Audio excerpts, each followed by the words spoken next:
Assalamualaikum warahmatullahi wabarakatuh. Selamat malam pecinta misteri dimanapun kalian berada. Pada malam hari ini kita mau ekspor ya teman-teman. Tapi sebelum ekspor kita mau nanya-nanya dulu. Nanti semi podcast lah, nanya-nanya kayak kemarin sama Lurah Maroko.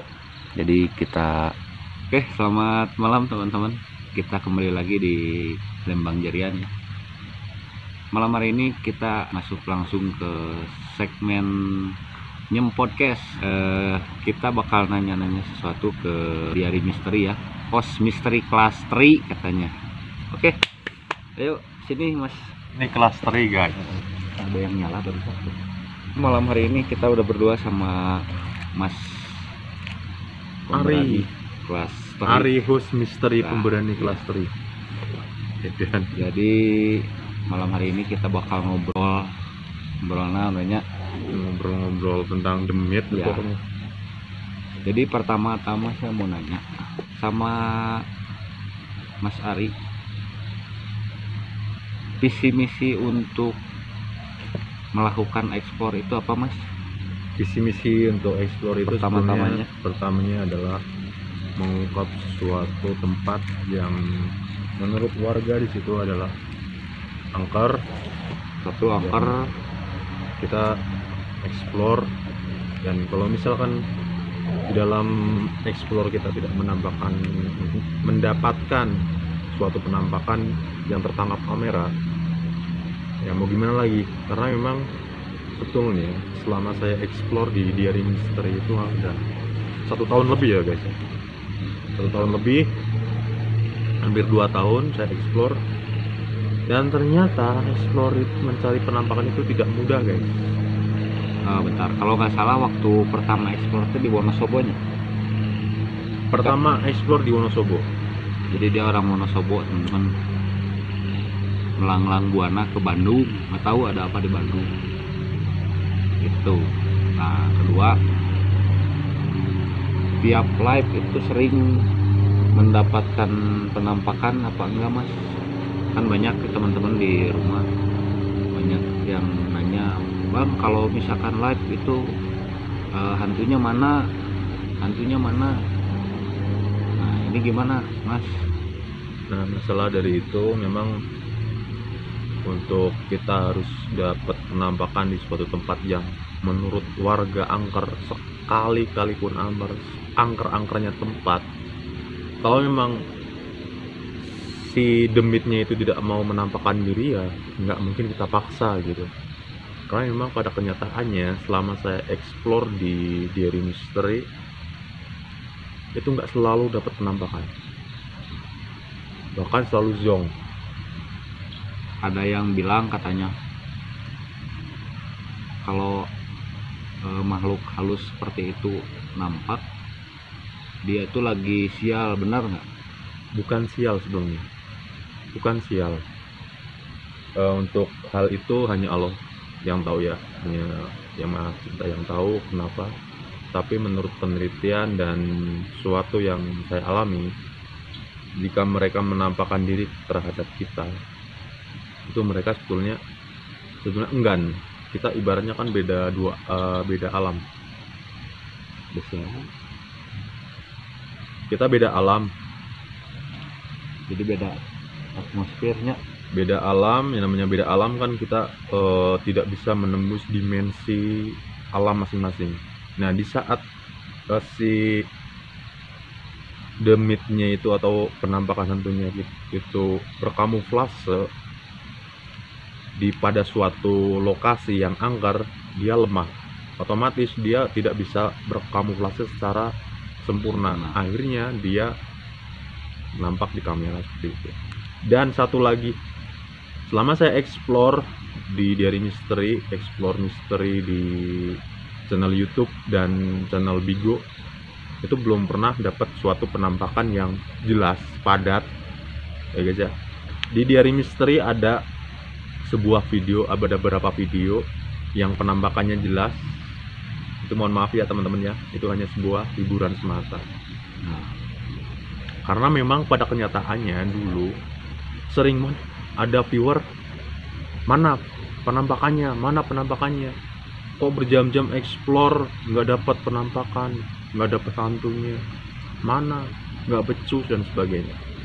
Nah, dari sebuah komentar-komentar viewer yang memojokkan kita sebagai seorang explorer di tempat misteri, di tempat angker, kita mencoba untuk memenuhi viewer-viewer yang memang menginginkan penampakan secara jelas dan padat seperti itu. Jadi bisa dikatakan kalau misalkan yang explore misteri itu ada setiap kali live ada penampakan, itu gimana? Sebenarnya saya tidak ingin memojokkan pihak manapun ya.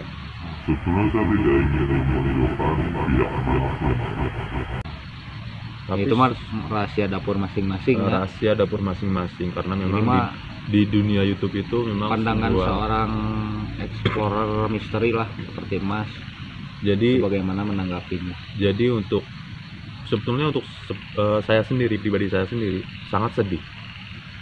Kenapa sedih? Ya memang sih yang namanya YouTube itu adalah sebuah aplikasi hiburan gitu. Tapi sedihnya itu di saat eksplorasi yang tadinya untuk hiburan, tapi ada yang percaya kalau memang itu penampakan nyata, kalau ini bukan settingan. Bahkan banyak yang percaya bahwa hantu seperti ini, hantu seperti itu. Nah, akhirnya menjadi sebuah fitnah. Nah, itu yang membuat saya sedih. Sebuah fitnah. Karena memang pada kenyataannya, yang namanya hantu itu tidak melulu harus seperti pocong, kuntilanak, kayak gitu. Dia berkamuflase menjadi apapun. Kalian boleh cek video-video di Misteri, ada sebuah kuntilanak yang menyamar jadi tonggak kayu. Kalau nggak salah yang di wisata itu ya, Wisata Terbengkalai. saya pernah nonton.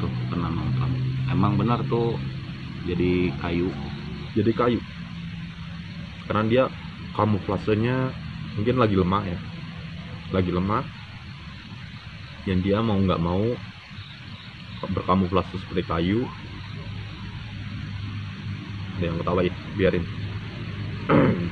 Nah, lalu mungkin karena dia sudah nggak bisa bertahan menjadi kayu, akhirnya dia berubah jadi kuntilanak lagi dan melayang lalu menyerang.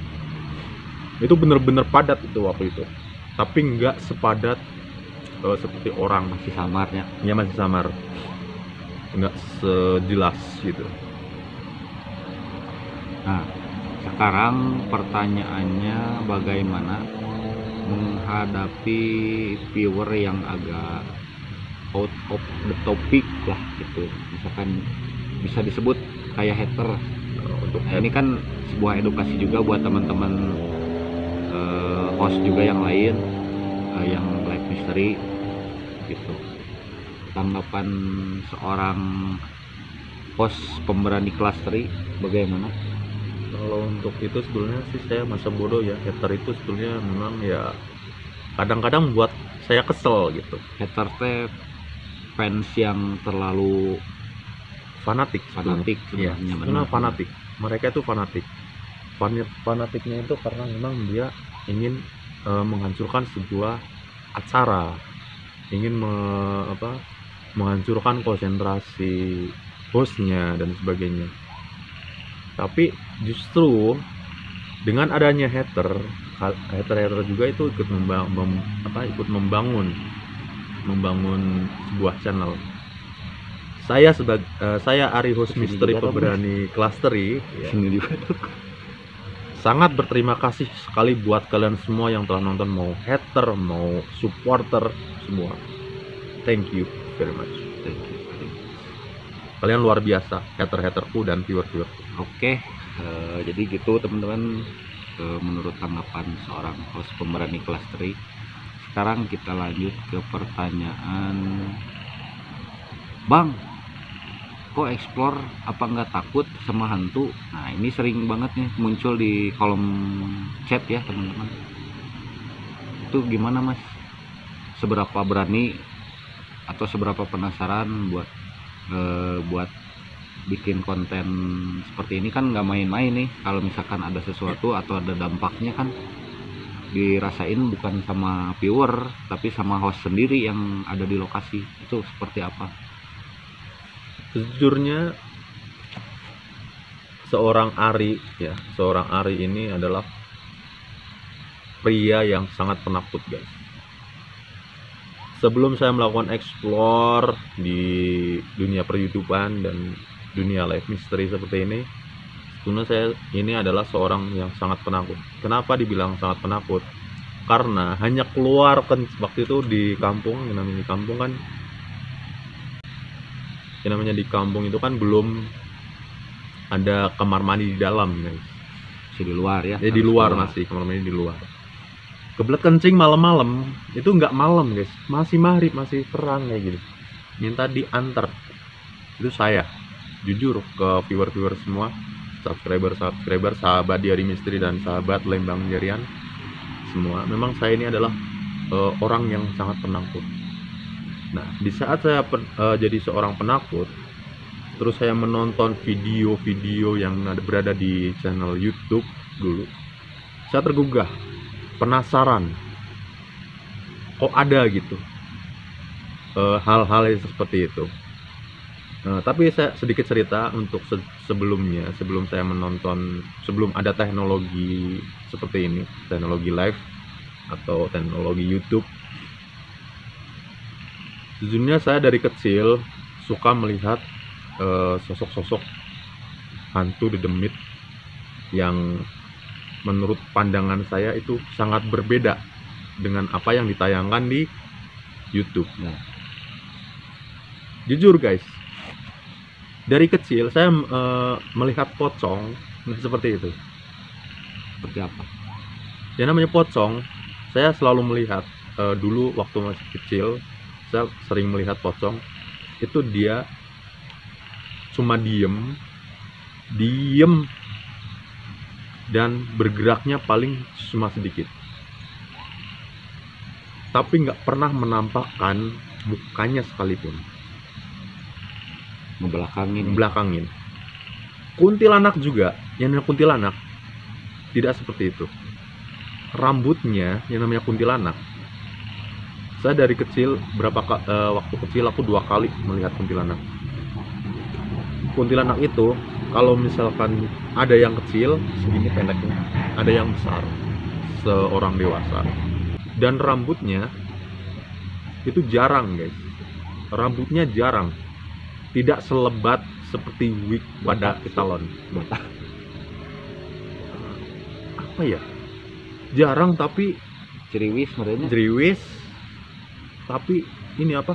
Ngembang. Itu yang saya lihat. Dan selama 2 kali saya melihat kuntilanak itu, nggak pernah yang namanya menampakkan mukanya. Dia selalu membelakangin atau samping. Dia selalu melihatkan pada punggungnya. Itu. Menurut mitos masyarakat mah yang sering lihat, kalau melihat hantu kayak gitu sama sebelah mata ujung, benar nggak? Sekilas gitu. Sebetulnya tergantung si goibnya, tingkatan goibnya gitu, tingkatan kodamnya kuat atau lemah. Sebetulnya seperti itu. Jika si tingkatan kodamnya itu di saat dia berkamuflase lemah, memang dia akan nampak lama. Tapi kalau misalkan dia lagi kuat, dia nggak akan lama, guys. Hanya sekilas. Nah, Mohon maaf ya teman-teman semua bila memang pendapat saya ini salah, tapi sepengetahuan saya, pengalaman saya memang seperti itu. Saya pernah explore bareng bapak itu dulu waktu belum ada zaman YouTube. Sebenarnya bukan explore, guys, jadi nge-live ya, bukan live. Mapruf lah. Saya dan bapak saya adalah seorang pemburu ular, Bukan seorang kapiten. bukan pemburu ular dan pemburu sarang burung walet. Itu kan nyari-nyari sarang burung walet kan pasti ke tempat-tempat kayak gitu ya. Ke gua. Dan yang namanya gua kalian tahu kayak gimana angkernya. Itu malam. Dan menggunakan senter baterai ABC dulu tuh. Anu redup teh. Iya. Anu dikit-dikit tah redup. Nah, untuk pertanyaan selanjutnya cukup ya teman-teman untuk penjelasan yang tadi. Sekarang kita masuk ke pertanyaan selanjutnya. Ini banyak nih teman-teman channel lain explore gitu kan, ada tim dan tanpa tim. Ada tim seperti apa, tanpa ada tim seperti apa. Monggo non. Jadi dulu Diary Penjelasannya. Misteri dulu ada tim. Jadi berdua. Yaitu dengan Yowan, namanya Yowan. Hostnya ada 2. Kita kalau explore tuh bareng kayak gini. Seperti uji nyali duduk-duduk gitu di tempat angker, merasakan sesuatu tempat angkernya gitu. Tapi dirasa ternyata kalau misalkan berdua ataupun ada tim yang lain tanpa kita berjauhan alias berdekatan, kita tidak bisa merasakan suatu hal yang menakutkan, tidak bisa merasakan hal yang merinding dan gimana. Bahkan barusan dari tadi kita di sini berdua ada bunyi ada bunyi Benar di situ tuh. Situ sama di sini. tapi tidak merasakan takut sama sekali saya guys. Tapi di saat sendiri kita explore, meskipun kita biasanya kalau explore tuh jauh ya, jauhnya itu berpuluh-puluh meter ya guys ya, Ratusan meter. meter. Ini di sini lokasi sangat luas. Jadi kita ke sana, saya ke sana, Bang Aziz ke sana. Otomatis kan berjauhan. Di saat kita sendiri ada sesuatu hal merinding itu membuat saya ketagihan ya guys. Kenapa ketagihan?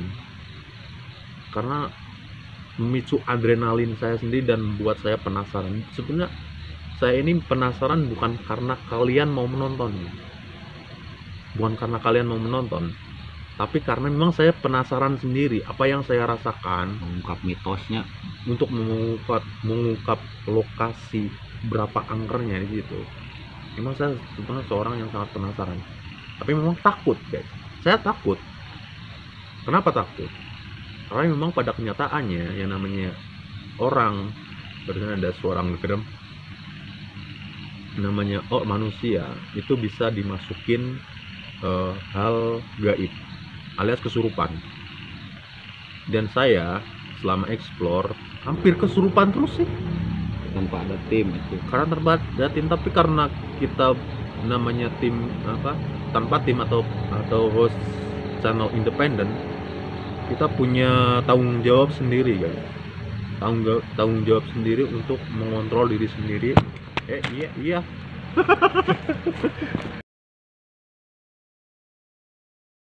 Jatuh guys. Di sini aja deh. Di sini aja deh. siap. Enak guys sebetulnya explore itu enak. Enaknya apa? Capek. Iya capek. Tapi satu hal yang perlu kalian tahu, kenapa saya explore, yaitu sebenarnya hanya penasaran guys. Penasaran dengan video-video yang ada di YouTube. Nah, dipotong. Jadi enak ada tim atau nggak ada tim? Enak nggak ada tim. Kenapa? Emang apa sih nggak boleh? Sombong amat. Di saat kita ada tim, ada yang mantau di sana, terus untuk jaga-jaga kita nanti kesurupan atau gimana. Dan di saat saya explore seperti itu, saya mengandalkan tim, bukan mengandalkan diri sendiri.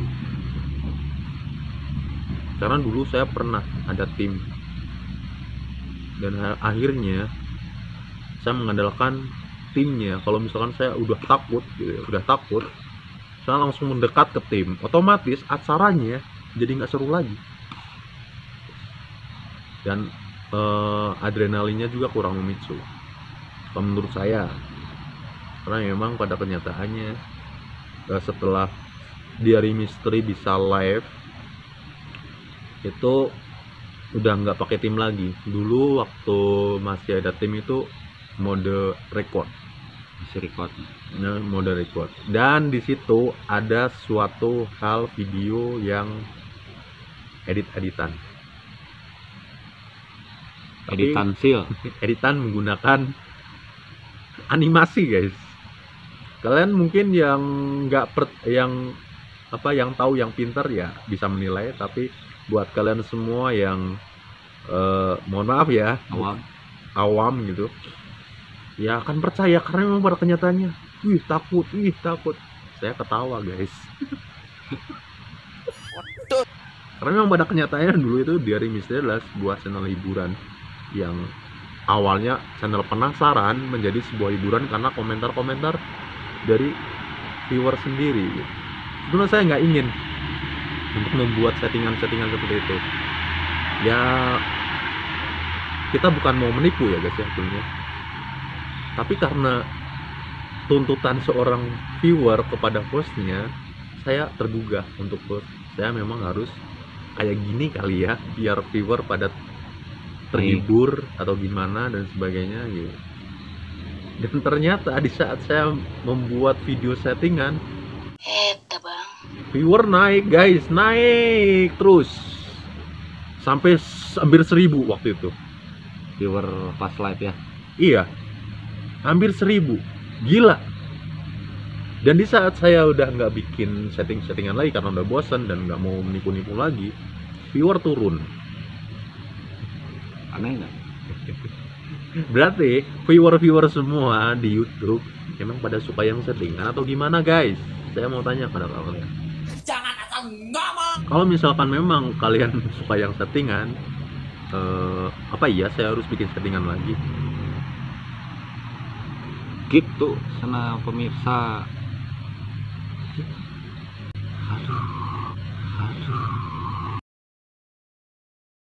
Oke teman-teman, kita tutuplah masalah pertanyaan yang tadi. Sekarang ke pertanyaan pamungkas nih. Pasti teman-teman semua pengen tahu, Bang, hasil dari monetisasi berapa atau berapa? Itu saya nggak akan terlalu pengen tahu jawabannya, cuman secara kasarnya ini terserah Bang Mas Ari, udah berapa kali monetisasi atau berapa sih penghasilannya, berapa gajiannya berapa dari hasil live mystery ini mah kasarnya aja lah, nggak usah detail. Sebentar ya guys ya, untuk pertanyaan itu sebenarnya sangat berat guys. Pasti Saya nggak mau pamer sebetulnya, masalahnya itu. kalau nggak salah mah udah kebeli mobil ya.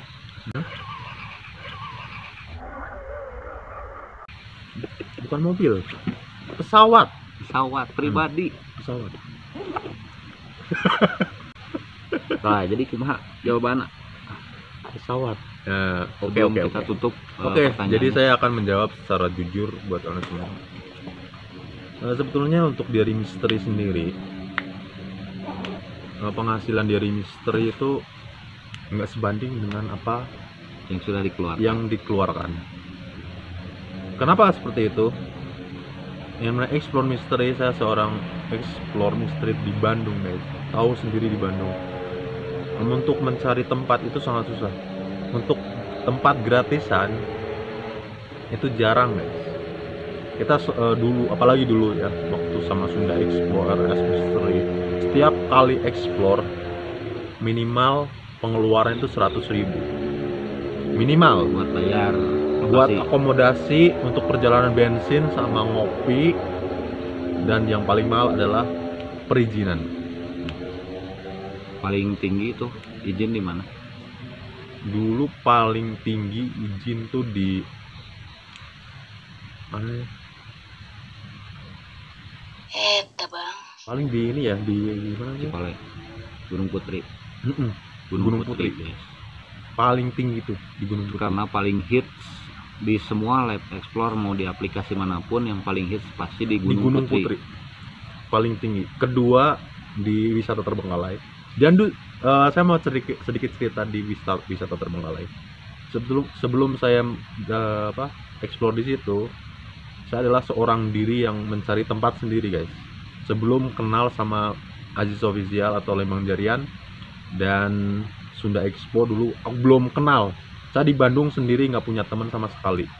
Saya explore sendiri, karena memang bos yang satunya, timnya nggak bisa explore lagi karena dia sibuk sekolah dan nggak bisa keluar malam.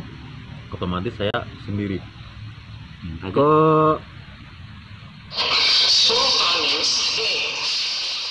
wisata Terbengkalai, minta izin sama satpamnya di situ. Tahu nggak? Minta dibayar berapa? 300.000. Bang.